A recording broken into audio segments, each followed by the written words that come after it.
राहुल सोलापूरकरांनी माफी मागितली, video post करत माफी मागितली।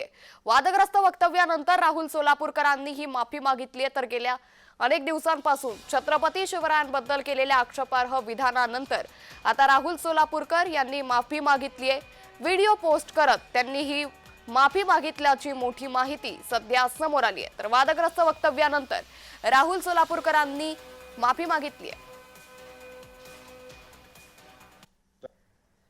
नमस्कार, मी अभिनेता आणि व्याख्याता राहुल सोलापूरकर पुन्हा सर्व बांधवांशी संपर्क एका वेगळ्या कारणासाठी करतोय। दोन स्पष्टीकरण देणं आवश्यक वाटलं म्हणून माझ्या एका 23 नोव्हेंबरच्या पॉडकास्टमधील 2 वाक्य काढून मध्ये प्रचंड गदारोळ माजला। हिंदवी स्वराज्य संस्थापक छत्रपती शिवाजी महाराज यांच्या आग्रहाहून सुटका या प्रसंगाविषयी बोलताना माझ्याकडून एक चुकीचा शब्द बोलण्याच्या ओघात गेला होता आणि त्यावरनं अनेक शिवभक्तांच्या भावनांना ठेस लागली आणि त्याबद्दल मी जाहीर माफी मागितली। माझं त्यातलं म्हणणं एवढंच आहे की मला तो शब्द असा विषय नव्हता, तर महाराजांच्या राजनीतीविषयी बोलायचं होतं।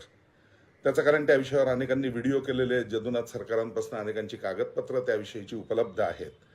मला फक्त महाराजांनी हुंडी वटून राजकारण कशा पद्धतीने केलं आणि सुटका करून घेतली हिंदवी स्वराज्यासाठी हा विषय बोलायचा होता। पण लाच हा शब्द बोललो आणि त्यामुळे अनेकांच्या भावना दुखावल्या। त्याबद्दल मी जाहीर माफी मागितली, आजही परत मागतोय।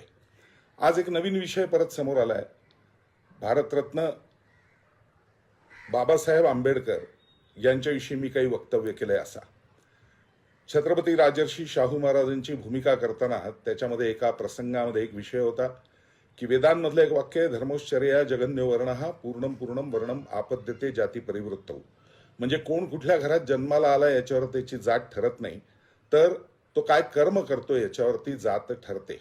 गुणकर्म विभागशः असं जे गीतेमध्ये म्हणलेलं आहे ते, आणि त्याचा उल्लेख त्या मुलाखतीमध्ये करताना दुसऱ्या एका मी असं म्हणलेलं होतं, कारण मी अनेक ठिकाणी शाहू महाराजांवर व्याख्यानं दिली, त्याच्यातही हे सांगतो की समजा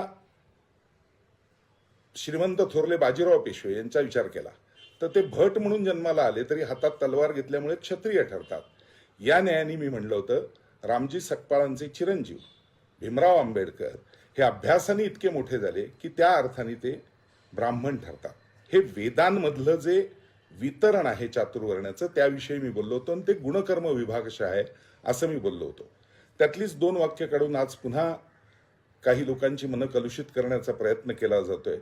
मला प्रामाणिकपणे एवढंच सांगायचंय, गेली 40 वर्ष या जीवनात वावरत असताना भारतरत्न डॉक्टर भीमराव आंबेडकर असतील, हिंदवी स्वराज्य संस्थापक छत्रपती शिवाजी महाराज असतील, स्वामी विवेकानंद असतील, श्रीमंत थोरले बाजीराव पेशवे असतील, स्वातंत्र्यवीर सावरकर असतील, अनेक विषयांवर मी जगभर व्याख्यानं देतो आणि ती अत्यंत या सर्व व्यक्तिमत्वांपुढे नतमस्तक होऊनच देतो।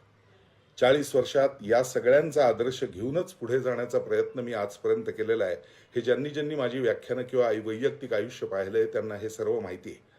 तरीही हे का केलं जातंय याविषयी मी मात्र अनभिज्ञ आहे। मला मात्र मनपूर्वक असं सांगायचंय की ज्या ज्या महामानवांना आपण समोर ठेवून जगत असतो त्यांच्याविषयीचं कुठलंही वाईट वक्तव्य माझ्याकडनं होणार नाही।